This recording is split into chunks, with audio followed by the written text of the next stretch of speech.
Hello everyone. तो कैसे हो आप सभी? आई होप कि आप अच्छे होंगे। My self Jitendra Sharma, BMS second year student. तो गाइस, आज हम लोग पढ़ेंगे मांस धातु। सबसे पहले हम लोग मांस धातु का निर्माण देख लेते हैं।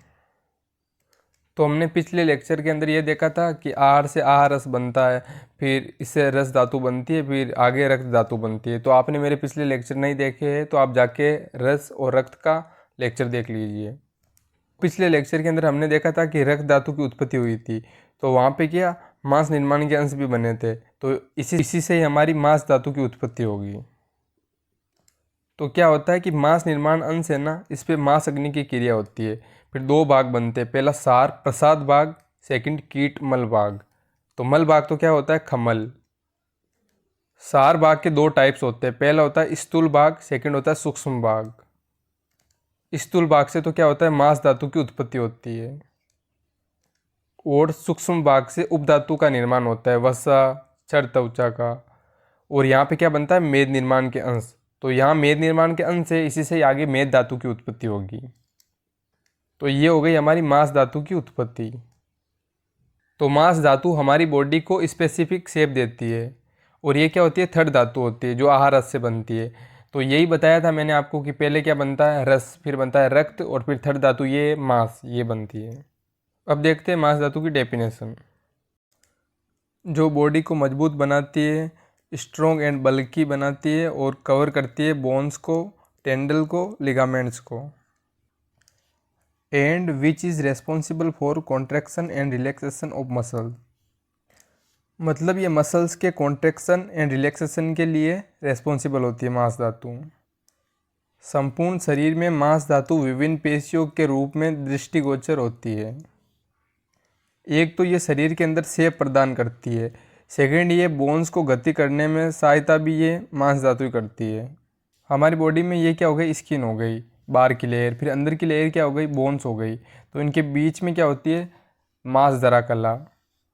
तो यहाँ पर यही बताया गया है कि बाहरी त्वचा एवं अस्थियों के मध्य मांस धातु है, जिसके माध्यम से धमनी, शिरा एवं नाड़ियाँ यानी नर्व्स अपना काम ठीक तरीके से कर पाती है। फिर देखते पेशियाँ। तो आयुर्वेद के अनुसार 500 पेशियाँ होती है हमारे शरीर के अंदर। अब हम देखते हैं पेशी किसको कहते हैं। तो मांस के विवक संघात को पेशी कहा जाता है। माना कि ये एक मांस का पिंड है, तो यहाँ से जिसकी गर्म वायु आ रही है, तो ये मांस का पिंड क्या है, विभक्त हो जाएगा अलग अलग भागों में। तो ये अलग अलग जो भी भाग बनेंगे, तो ये क्या हो जाएगी, पेशी हो जाएगी। तो ये अलग अलग भाग सारी क्या हो जाएगी, पेशियाँ हो जाएगी।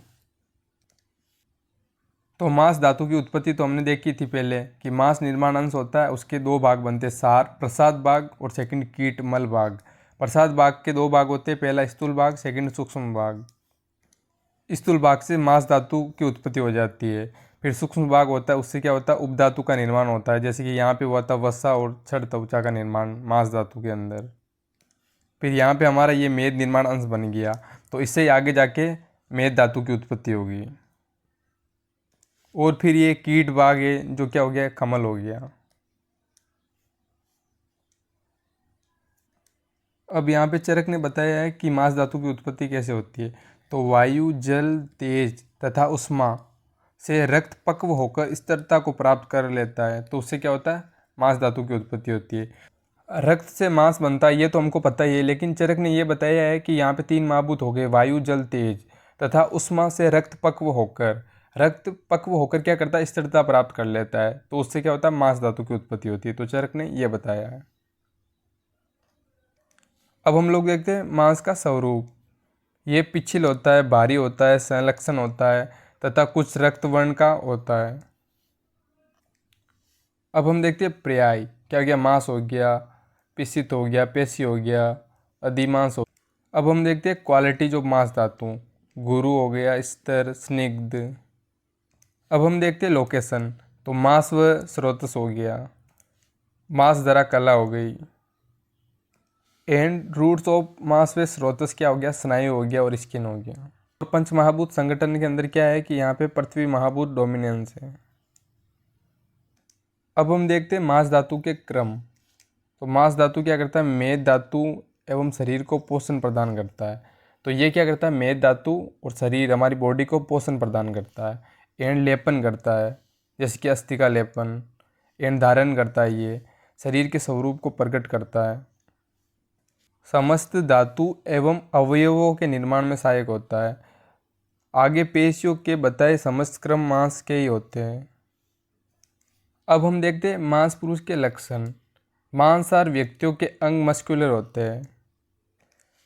मांसाहार पुरुष का मतलब है जो मस्कुलर है, यानी मांसाहार पुरुष की संधियाँ मजबूत होती है, मतलब इनके जॉइंट्स मजबूत होते हैं।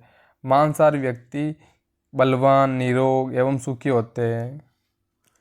और मांसाहार पुरुषों के ललाट हो गया, क्रिकाटिका हो गया, नेत्र, जबड़े, कंधे, उदर, हाथ, पेट तथा संधियाँ स्तर एवं मांसल होते हैं। अब हम देखते हैं मांस्य के लक्षण। मांस्य स्पिग गंड ओष्ठ उपस्थ उरु वक्ष कक्षा। पिंडिको उदर गीर्वा शुष्कता रोक्ष्ये त्रौंदो ग्रातानाम सदनम दमनी सोथितपम च। तो ये हो गया मांस्य का श्लोक। अगर आपको याद हो तो कर लेना, वरना आप बस इसकी हिंदी लिख सकते हो। अब हम इसकी हिंदी देखते हैं। गाल, जंगा, छाती, गीरवा आदि में पतलापन आ जाता है। शरीर में रुक्षता, थकान, संधियों में वेदना और धमनी में शिथिलता आ जाती है। अब हम लोग देखते हैं मांस वृद्धि के लक्षण। मांस स्पिग गंड ओष्ठ उरु बाहु जंगासु वृद्धि गुरु गाद्रताम च। मतलब शरीर में गुरुता होती है, भारीपन होता है। गाल, जंगा, छाती, नितंब, ओष्ठ, कटी, मतलब अब्डोमिनल रीजन हो गया आपका, मोटापा आ जाता है। तो ये हो गए हमारे मांस वृद्धि के लक्षण। अब हम देखते हैं मांसज विकार की चिकित्सा।